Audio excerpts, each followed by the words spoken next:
जैसा कि हम आप सभी पितृपक्ष के पावन पर्व पर आज पूज्य गुरु भगवान के दर्शन कर रहे हैं।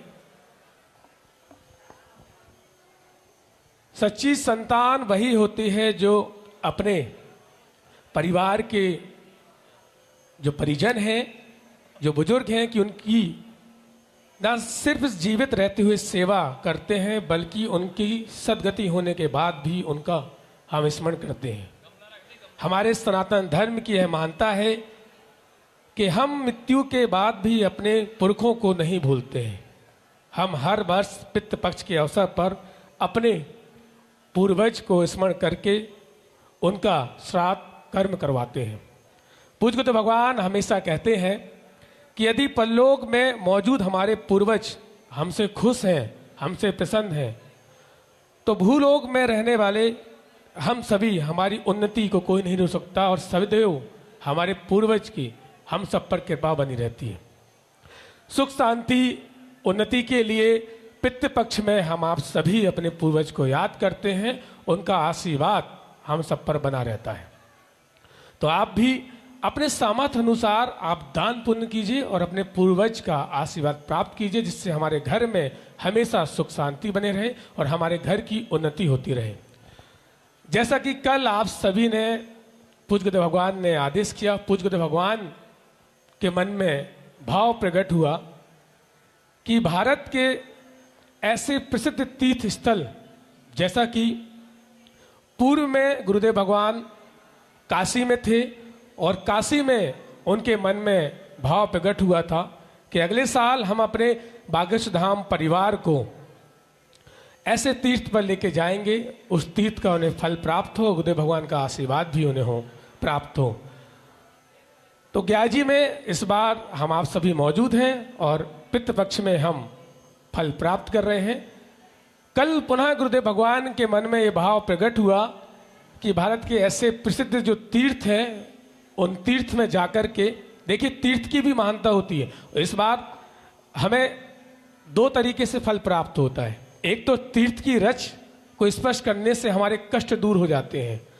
भगवान के दर्शन करने से हमारे पाप दूर हो जाते हैं, और दूसरी पूज्य श्री बागेश्वर धाम सरकार के चरणों में बैठकर हम उनके दर्शन करते हैं, उनका आशीर्वाद हमें प्राप्त होता है।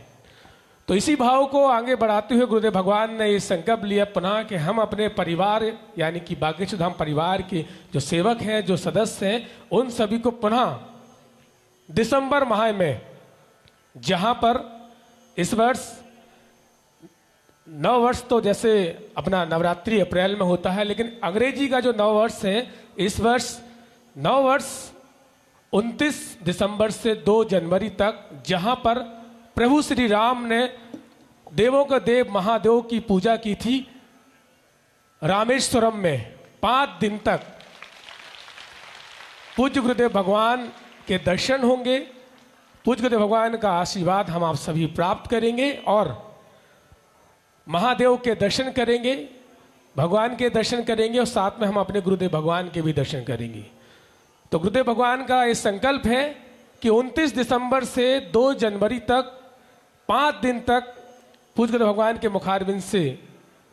श्री राम कथा हम आप सभी स्मरण करेंगे और उस 5 दिन में यज्ञ भी होगा। तो आप सभी से हमारा आग्रह है, जो यजमान परिवार है, तो आप यजमान बनकर, जैसी व्यवस्था यहाँ पर की गई है बोध गया जी में आप देख रहे हैं कि यहाँ रुकने से लेकर के भोजन से लेकर के पूरी व्यवस्था की गई है और इसमें कोई असुविधा भी नहीं है। सब प्रसन्न है और सब खुश है, पूरा यजमान परिवार। ऐसे ही और इससे भी अच्छी हम कोशिश करेंगे कि इससे और अच्छी व्यवस्था आपको रामेश्वरम में मिले। केवल 300 यजमान हम वहाँ लेकर जाएंगे, जो सीमित ही रहेंगे। तो आप अगर रामेश्वरम जाना चाहते हैं, पूज्य गुरुदेव भगवान के दर्शन करना चाहते हैं, रामेश्वरम जाकर के भोलेनाथ की कृपा प्राप्त करना चाहते हैं, तो 29 दिसंबर से 2 जनवरी तक आप पहुंच सकते हैं। इसके लिए आप कार्यालय के नंबर पे और जो यहाँ हमारे आश्रम के जो ब्राह्मण देवता हैं उनसे आप संपर्क कर सकते हैं और रजिस्ट्रेशन कल से यानी कि प्रारंभ हो रहे हैं। यजमान बनने के लिए आप संपर्क कर सकते हैं। बोले बागेश्वर धाम सरकार की, पूज्य गुरुदेव भगवान सन्यासी बाबा की, गौ माता की, अन्नपूर्णा माई की, भारत हिंदू राष्ट्र की जय जय श्री राम।